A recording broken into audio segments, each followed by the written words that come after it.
Students, in today's episode, we will be continuing with the 10th chapter, India after Independence. In the previous lesson, we learnt about the history of formation of states in India, appreciated the efforts of Sardar Vallabhbhai Patel in integration of princely states with India. We understood the reasons behind the States Reorganization Commission and their division. In today's session, we will be discussing about India as a nation. The major objectives of today's lesson are planning for development, 5-year plans, the nation 70 years on, recent developmental steps taken by India. In this lesson, you will be able to understand the importance of planned development of a newly independent nation, appreciate the steps taken by the government during the initial years of the independent India, have an overlook of India after 70 years of independence. Now, let's start with today's topic, India as a nation. Students, tell me, after becoming independent, what was India's economic status? Unfortunately, India did not have a strong economy at the time of independence. We had to build our own economy from scratch. The social and economic challenges before the country was enormous. The problem of poverty had to be addressed immediately. The major objective of the new nation was to build a modern technical and industrial base. To address these problems, the government set up a planning commission in 1950 to help design and execute suitable policies for the economic development. Do you know which economic model India has adopted?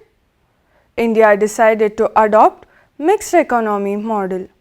In this model, both the state and the private sector would play an important role in increasing the production and generating jobs. US, UK and France are the examples for mixed economy models. Though India adopted mixed economy model, in the initial years, India gave prominence for public sector. It means the government took the sole responsibility of developing the nation and its economy. The work of development was to be done step by step. To facilitate development, India adopted 5-year plans which was monitored by Planning Commission of India. The first 5-year plan, 1951 to 1956, was one of the most important then, because it had a great role in the launching of Indian development after independence. Thus, it strongly supported agricultural production and also launched the industrialization of India. The second 5-year plan focused on the development of public sector and rapid industrialization. That means the importance was given for the development of heavy industries such as steel and the building of large dams. These sectors would be under the control of the state to guide the economic policy for next few decades. Second 5-year plan had many supporters and also some vocal critics. Let's see what were there. Some felt it had put insufficient emphasis on agriculture. Others argued it had neglected primary education. Still others believed it had not taken the count of environmental consequences of the economic policies. Dear students, tell me a total of how many 5-year plans India has completed so far and when? Yes, India had a total of 12 5-year plans, of which the last, that is the 12th plan completed its term on March 2017. What happened after March 2017? Do we have the 13th 5-year plan? Niti Aayog has replaced the 5-year plan. Its initiatives include 5-year roadmap, 7-year vision, strategy and action plan. Now, let's see where India stands today after becoming independent. When did India complete its 70th year of independence? Yes, on 15th August 2017, India celebrated its 70th year of its existence as a free nation. Now, let's see what were the achievements and failures of India as a free nation. The achievements of free India.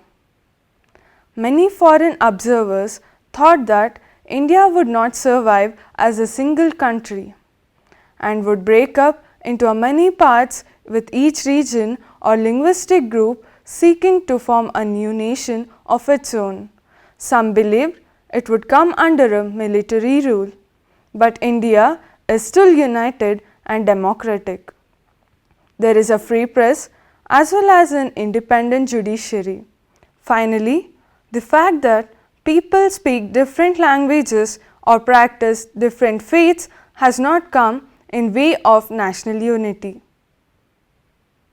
The failures of free India. Despite constitutional guarantees, the Dalits still face violence and discrimination in many parts of rural India. And despite secular ideas enshrined in the constitution, there have been clashes between different religious groups in many states. Over the years, the gulf between the rich and the poor has grown. Some parts of India and some group of Indians have benefited a great deal from the economic development. At the same time, many others continue to live below the poverty line. The Constitution recognizes equality before the law, but in real life, many Indians are more equal than others. Judging by the standards it set itself at independence, the Republic of India has not been a great success, but it has not been a great failure either. Let's understand the steps taken by India in recent years in the process of development one by one. Make in India.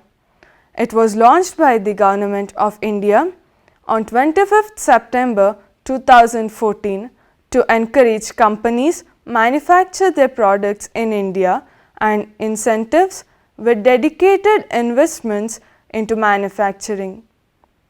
The policy approach was to create a favorable environment for investments, develop modern and efficient infrastructure, and open up new sectors for foreign capital.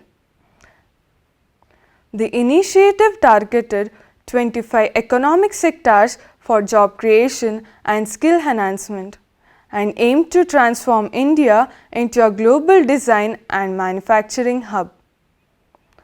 Make in India has three stated objectives. 1. To increase the manufacturing sector's growth rate to 12 to 14% per annum. 2.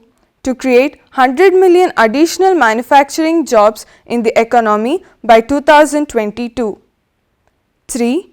To ensure that the manufacturing sector's contribution to GDP is increased to 25% by 2022, later revised to 2025. Digital India.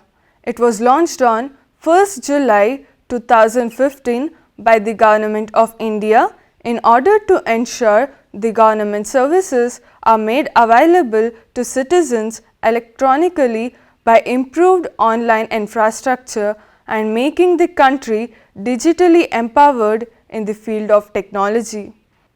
The initiative includes plans to connect rural India with high-speed internet networks. Digital India consists of three core components. 1. The development of secure and stable digital infrastructure. 2. Delivering government services digitally. 3. Universal digital literacy. Atmanirbhar Bharat. Atmanirbhar refers to self-reliance. Self-reliance was one of the 4 long-term goals of 5-year plan. The first mention of this came in the form of Atmanirbhar Bharat Abhiyan or Self-Reliant India Mission during the announcement of coronavirus pandemic related to economic package on 12th May 2020. This self-reliant policy does not aim to being isolated. It refers to the focus on domestic manufacturing. India's self-reliance would be based on 5 pillars. They are economy, infrastructure, system, demography and demand. Dear students, this ends the 10th chapter India after Independence. Let's recap today's lesson. The government set up a planning commission in 1950 to help design and execute suitable policies for economic development of India. India decided to adopt mixed economy policy.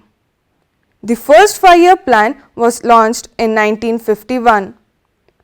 Despite constitutional guarantees, the Dalits still face violence and discrimination in many parts of rural India. The Republic of India has not been a great success, but it has not been a failure either. India continues to take steps towards its development by launching various schemes and programs like Make in India, Digital India and Atmanirbhar Bharat. Dear students, here are some activities related to this lesson which should be done and submitted to your teacher. Prepare a brief chart showing various welfare measures initiated by the Government of India for the welfare of the public. Prepare a rough sketch showing importance of Swachh Bharat mission. According to you, what are the 5 goals India has to achieve for development? Study the section What Happened in Sri Lanka from your textbook and analyze the contrast circumstances faced by India and Sri Lanka at the same time. Let's have a quick review of the whole chapter. The post-independence path of India was not easy. There were many challenges that had to be faced by the new nation. The diverse population of India was kept in mind while framing the constitution and also their struggles in the past. Each and every point was discussed in the Constituent Assembly before the final decision was taken. India tried to learn from the mistakes of the other countries while framing the constitution and adopted the suitable ones from them. After the partition, it was a need for India to be strong and united. Patel played the major role in unification of princely states with India. Demand for linguistic states were high and the strongest demand came from the Telugu-speaking people. After the death of Potti Sri Ramalu, protests were so widespread and intense that the central government was forced to give in the demand being which subsequently became Andhra Pradesh. On the recommendations of States Reorganization Commission, State Reorganization Act of 1956 was implemented. The government set up a planning commission in 1950 to help design and execute suitable policies for economic development. Despite constitutional guarantees, many people still face violence and discrimination in many parts of rural India. The Republic of India has not been a great success, but it has not been a failure either.